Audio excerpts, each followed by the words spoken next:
everybody, it is Dean Z speaking to you from an extremely quiet University of Michigan law school because everybody is still on break, but I am here because last year in December or so, I did a video about sort of the season as a whole and timing and what goes on with your application, and Dustin and I thought about just reposting it, but there have been enough changes this year that I thought it would make sense to re-record it entirely. A lot of the info in there is still good, but there's some new stuff. So here we are, because we are so dedicated.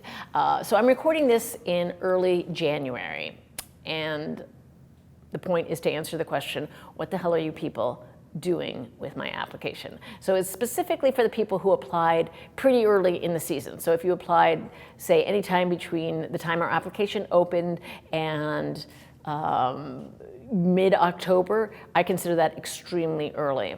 In general, we tell people you should hear from us within 10 weeks of submitting your application. But we also say, however, not if you apply very early because things slow us up. So I'm going to talk about that first. What slows us up?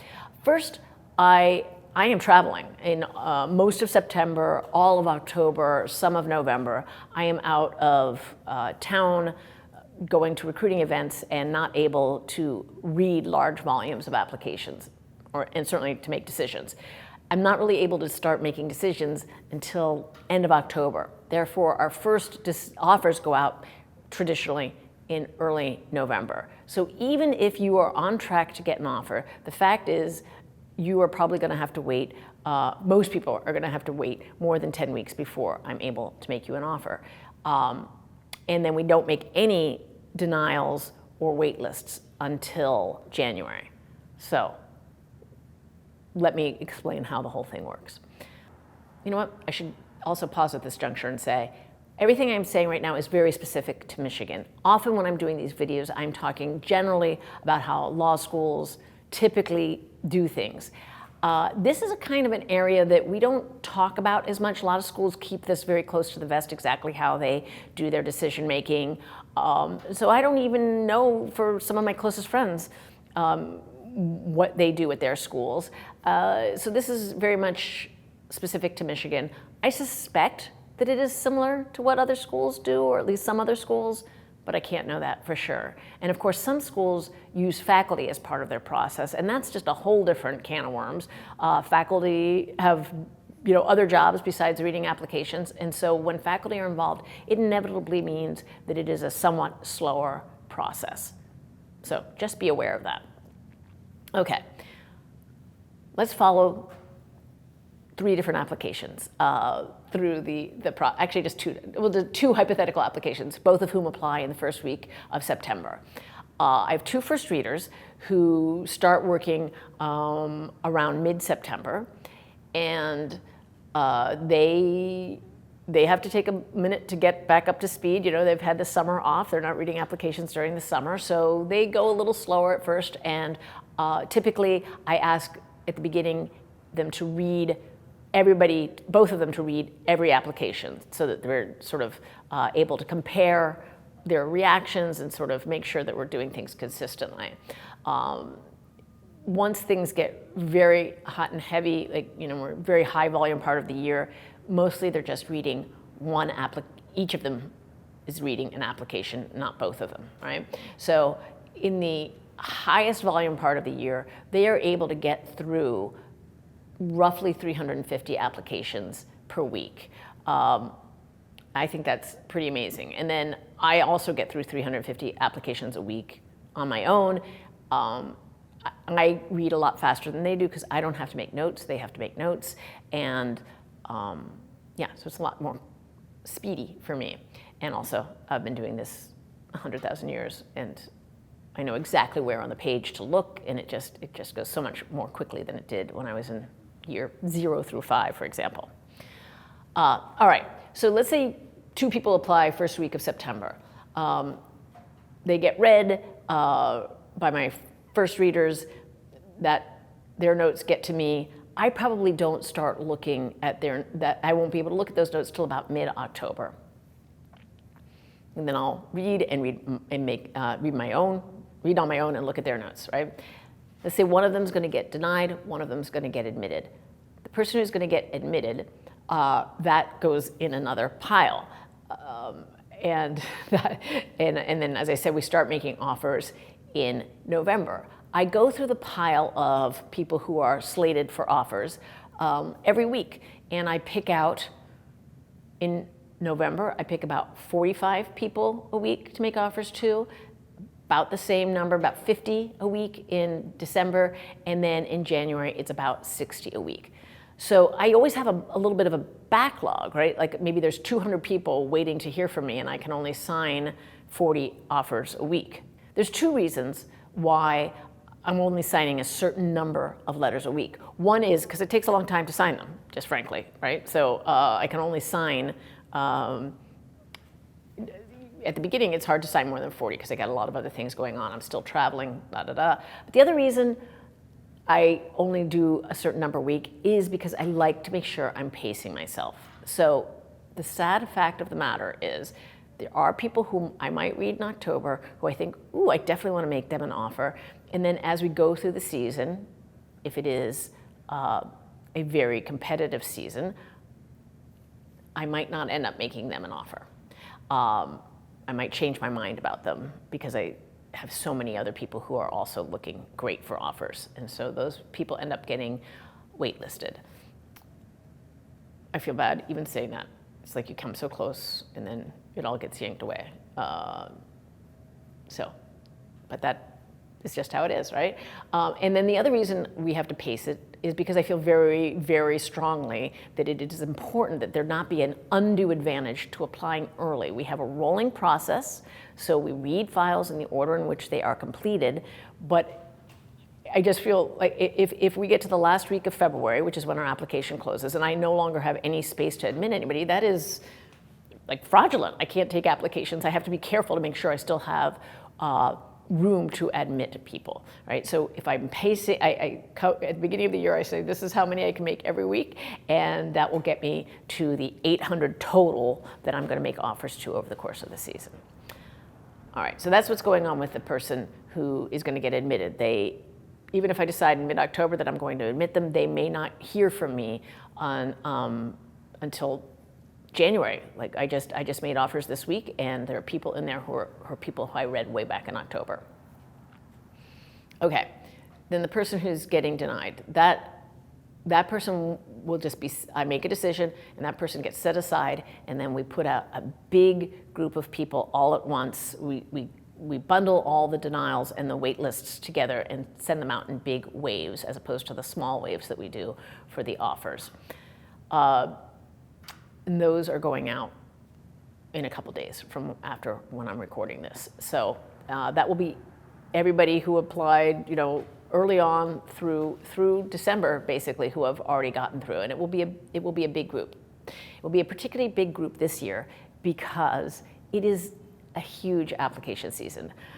And now we have to talk about the limits of my predictive abilities, because this year, and last year too, I thought both of those would be small application seasons because we've had a number of large application seasons in a row, and it's unusual. Usually there's an up year and then a down year, or 2 up years and a down year. We are now on the 4th year in a row of very high numbers, actually 5th year in a row of very high numbers. And it's unprecedented. But nationally, so I pulled some numbers, and nationally, the number of applicants is up 25%. And at Michigan, we're up 35%. And then I have lists of all law schools. There are only 8 schools that haven't seen an increase. There is one school that had a decrease of 50% or more. That's a bummer. But only 8 schools have not seen any increase. And there's 30 schools that have 50% or more increase.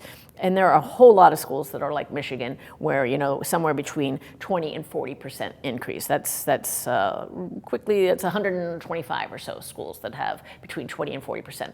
That is a really hard thing for a school to incorporate. I have the same number of people working for me as I've always had. All schools are going to be in this position, so it means we slow down necessarily. But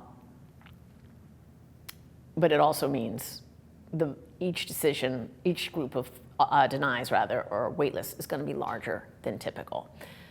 But because of this volume, I do think things will be going more slowly, because schools are going to want to see, first of all, at the beginning, you think it's very high volume, but it may not last, so you don't want to assume that it will be continuing to be a high volume. You're sort of looking at what you did last year and premising everything you do on last year's experience, but now you see that things are changing, big increases. Will it last? So you're cautious, right? So there are people who I put aside, and I think I want to see what the rest of the season looks like before I make a decision on those. And sometimes I also put people aside and reach out and ask for more information. I send an email saying, hey, we have questions because you've got this gap in your timeline, or you described some misconduct, but we have follow-up questions about that, or whatever it is. Or it doesn't look like you have we don't know what you're doing right now. You've graduated from college and you haven't listed a job. What are you doing right now? So on and so forth. And then there's another group where I don't necessarily reach out to ask for more information. I just need to see more about what the pool looks like. In that group of people who are sort of a wait and see group are also a lot of people who are seniors in college right now. And I want to see what do their first semester grades look like. So that's a pro tip. If you've already applied and you get your grades from first semester, you should definitely send those along to schools, because I do know that lots of schools do that. They want to wait and see if you are keeping consistent with your grades. Now that may be scary to you if you've had a real dip in your grades for some reason in your first semester this year, but I would say my advice would be send it along anyway, because I just think most schools are going to be reluctant to make a decision without having that information on hand. So that's my advice. Take it or leave it. Okay, and then one other thing that I want to address is, why do we wait to make denies and waitlists? And partly, honestly, when I first got the job, it was explained to me like, this is sort of a sentimental thing. Don't ruin people's holidays by giving them bad news right before that. I don't know if that's good advice or not, because I think sometimes people just want to get the answer even if it's not good news. But the better reason that I delay is because, again, I want to see how this season is shaping up, right? So this year is a high volume year. If next year is a low volume year, I will certainly, there'll be people, I'll be using this year's experience when I'm making decisions, right? And so I'll waitlist someone who maybe, if it's a low volume year, I'll want to go back and end up admitting them, right? So I have this list of people who are waitlisted, and January comes around and I'll think, you know what? I'm not seeing the volume that I saw last year. Therefore, let's go back and look at some of these people who are really good candidates. I didn't think I'd have room for them in the first round, but now I do. So it's always safer to put and the same is true for denies too, right? People who, I try not to waitlist too many people. I try not to waitlist an unrealistic number of people. So sometimes people get denied, even if they're people I would be very happy to admit. I know this makes no sense, I think, if you haven't done admissions, but often, frankly, there are people who you deny, and there's nothing I can point to as like, this was the big mistake they made. The vast majority of people are honestly like that. It's like, I don't have room for everybody, so I'm picking out the people who for me seem most bubbling to the top, which varies from school to school. So I hope that is clear and coherent. I don't know, I feel like I was a little rambly there, but I hope it was some useful information. I will say this again also about the, just every school has different tastes. Like this is, we're about to send out deny decisions, and yet we are getting emails from people who are withdrawing from us saying, I got admitted binding early decision somewhere else, so please withdraw my application. So we're obviously not going to send those people a deny decision, but some of them would have otherwise gotten denied. And so these are people who are getting into peer schools, and yet I was going to deny them, which just goes to show you, everybody has a shot, right? Schools are looking for different things. Schools have different preferences and different things that strike them as being most important when they're making these admissions decisions. So Shoot your shot. And that goes for this year too. I will say it is going to be a slower year. It's going to, and people who are great candidates who would have gotten in easily somewhere last year won't get in to as many places this year, may not get into any of their dream schools this year. If you're listening to this and you haven't yet applied, that doesn't mean you should despair and just give up. If you really want to go to law school this year, you should go ahead and apply. Maybe don't apply, apply to your dream school, but maybe don't apply to like 20 dream schools. Save yourself some money. Just apply to the ones that you feel you really, really want to go to. And if it doesn't work out, reapply next year and know that it will certainly not be as high a volume a year next year as this year, even if it's not actually a down year. I should just stop predicting things, shouldn't I? But no, this year is historic. So know that if you have a negative outcome, it is much more about what's going on in the country as a whole than it is about your application, often. All right. And that is all I have to say about that. And now I want to do a little grammar thing. I was listening to a faculty talk the other day, and they were talking about mortgagors and mortgagees. And I was thinking back to my days as a paralegal when I first learned what the hell a mortgagor was versus a mortgagee.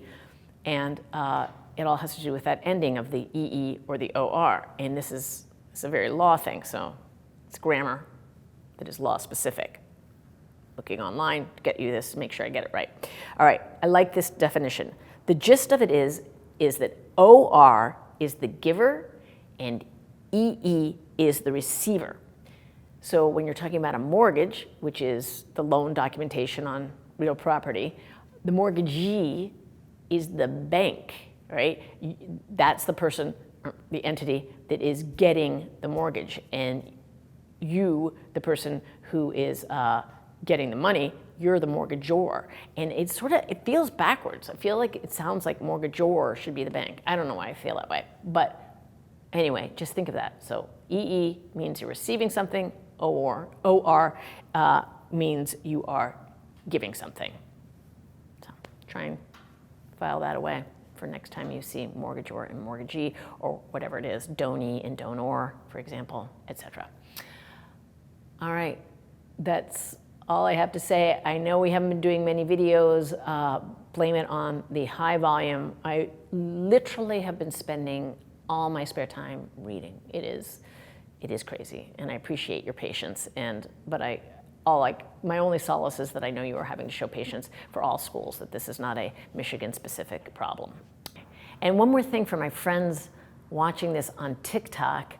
One of the reasons we haven't been doing as many videos, in addition to the fact that I am up to my eyeballs and beyond with applications, is it's like, what is happening with TikTok? We don't know. So if TikTok continues to live, we will continue to post, and we'll do it with a little more frequency once we get a final answer. But we also post everything on YouTube. We have a podcast. We have an Instagram account, so you can find this content in other places if you find it useful and you want to find us there. But let's hope that we can keep using TikTok. All right, now, as always, if you have questions, if you have ideas for future episodes, leave them in the comments below. Send us an email to law.jd.admissions@umich.edu. We'd love to hear from you. Thanks for listening or watching. Thanks, as always, to Dustin Johnston, who is just like soldiering on where it's cold weather here. You have to come across the street to film this. He's a good man, even though he kind of needs a haircut. Got a lot of hat hair happening here in this winter time in Michigan. Just a tip, Dustin, just a tip. Yeah, and wherever you go blue.